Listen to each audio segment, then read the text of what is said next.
कालू कौवा आज लड़की देखने जा रहा था। पता नहीं मैं उस चिड़िया को कैसा लगूंगा। वह भी मुझे बाकी चिड़िया की तरह काला तो नहीं बोल देगी। कालू कौवे को कई चिड़िया ने पहले काला बोलकर शादी के लिए मना कर दिया था। इस बार कालू कौवा बहुत घबराया हुआ था। कालू बेटा जल्दी चल, खुद को इतना आईने में देखने से तेरा रंग नहीं बदल जाएगा। रंग से कुछ नहीं होता। मेरा कालू बेटा मन का बहुत अच्छा है। और वे दोनों लड़की देखने चले जाते हैं। दरअसल कालू कौवा एक ड्राइवर था। वह गाड़ी चलाकर अच्छा खासा पैसा कमा लेता था और थोड़ी ही देर में वे लड़की वालों के घर पहुंच जाते हैं। वैसे आपका बेटा क्या करता है?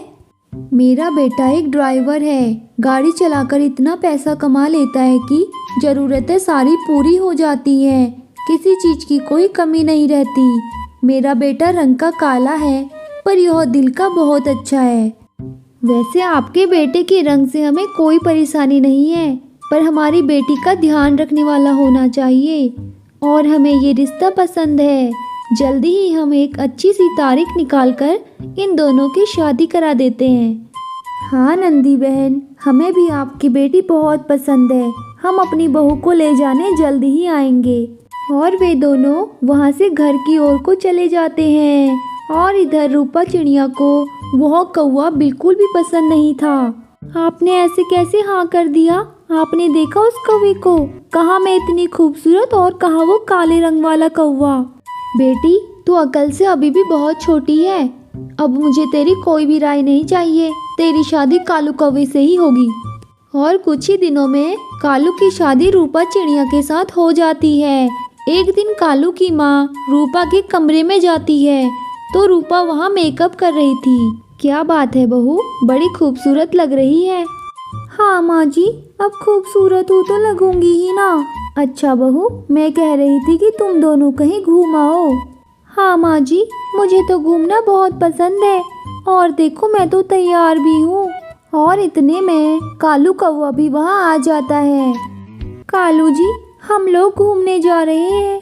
थोड़ा आप भी अपने को पाउडर लगा लो, बहुत काले लग रहे हो। मैं इतनी खूबसूरत लग रही हूँ। मेरे पति को भी तो हैंडसम दिखना चाहिए। और वह रूपा चिड़िया के कहने पर थोड़ा सा पाउडर लगा लेता है, पर पाउडर का असर कौवे पर थोड़ा सा भी नहीं दिखता। और यह देखकर चिड़िया मन ही मन कहती है, तू चाहे गोबर भी लगा लेगा तो भी तेरे रंग के सामने गोबर का रंग नहीं दिखने वाला।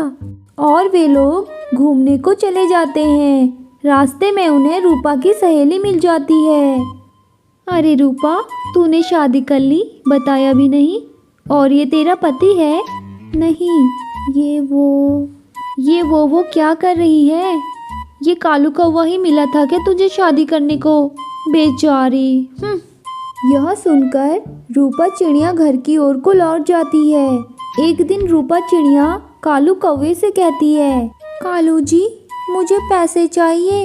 मेरे मेकअप का सामान खत्म हो गया है। पर तुमने तो कुछ दिन पहले ही मेकअप का सामान खरीदा था। इतना मेकअप करना ठीक नहीं। और तुम तो वैसे ही खूबसूरत हो। सीधे सीधे बोल के तू मुझसे जल रहा है। और आजकल तेरी बहुत जुबान चल रही है। पैसे देने हैं तो दे, वरना मैं चली जाऊंगी अपने मायके। मुझसे तो कोई भी शादी कर लेगा, पर तुझसे कौन करेगा कालू कौवे।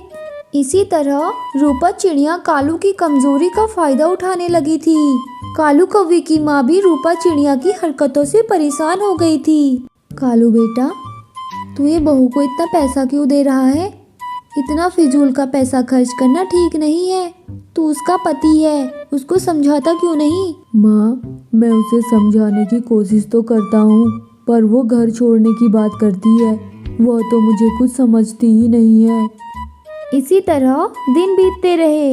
एक दिन रूपा की सास रूपा से कहती है, रूपा बेटी, तेरा पति काम से घर आ गया है, उसके लिए चाय बनाओ और मेरे लिए भी बना देना। अरे माँ जी, अगर आप दोनों को चाय पीनी है तो मैं ही चाय क्यों बनाऊं? आप भी तो बना सकती हैं।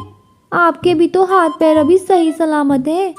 अच्छा ठीक है बहू, मैं ही बना देती हूँ, तू नाराज मत हो।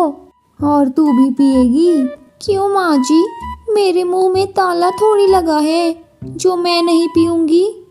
यह सुनकर रूपा की सास चुपचाप चाय बनाने चली जाती है और थोड़ी ही देर में वह चाय बनाकर ले आती है और बिस्किट लाना भूल जाती है। रूपा बेटी, जरा रसोई से बिस्किट तो लाना। माँ जी, आपको दिखाई नहीं दे रहा, मैं नेल पेंट लगा रही हूँ। अब चाय ला गई थी तो बिस्किट लाने में हाथ घिस रहे थे क्या? यह सुनकर कालू कौवा बोल पड़ता है। बस बहुत हुआ, तुम मेरी माँ से ये कैसे बात कर रही हो? अब बहुत सुन ली तुम्हारी बकवास, तुम मेरे घर से निकल जाओ। और कालू कौवा चिड़िया को अपने घर से बाहर कर देता है। तू क्या सोच रहा है कालू कौवे?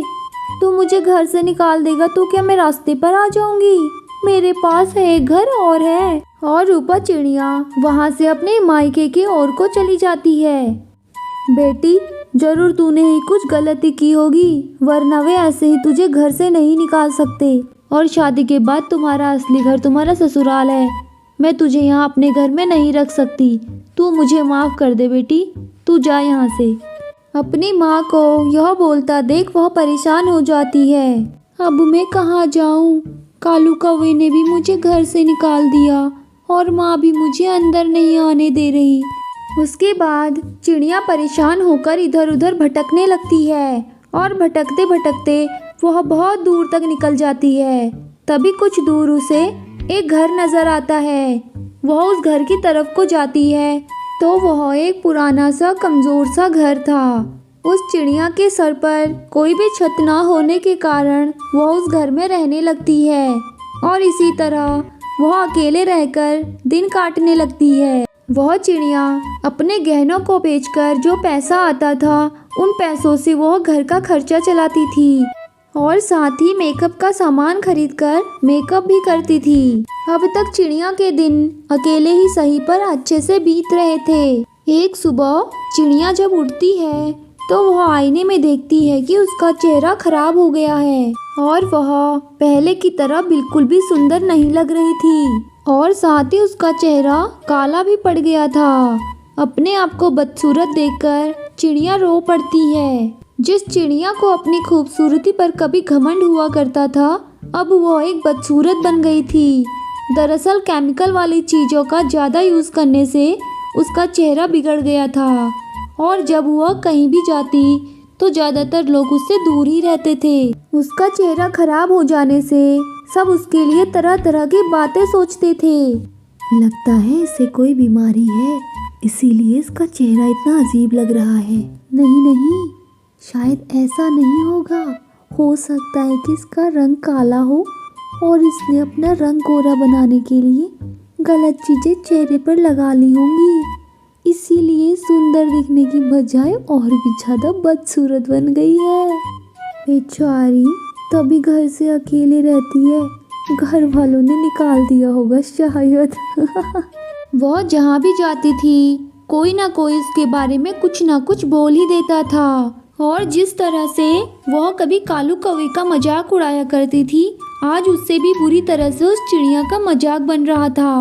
और उसे जब अपनी गलती का एहसास हुआ तो वह कालू कौवे के घर जाती है और उसे सारी कहानी बताती है और अपनी गलती की माफ़ी भी मांगती है। और कालू कौवा भी तुरंत अपनी पत्नी को माफ़ कर देता है और उसके बाद कुछ महीनों तक उस चिड़िया का इलाज चलता है और उस इलाज के बाद वह पहले जैसी सुंदर बन जाती है और फिर तीनों खुशी खुशी से रहने लगते हैं।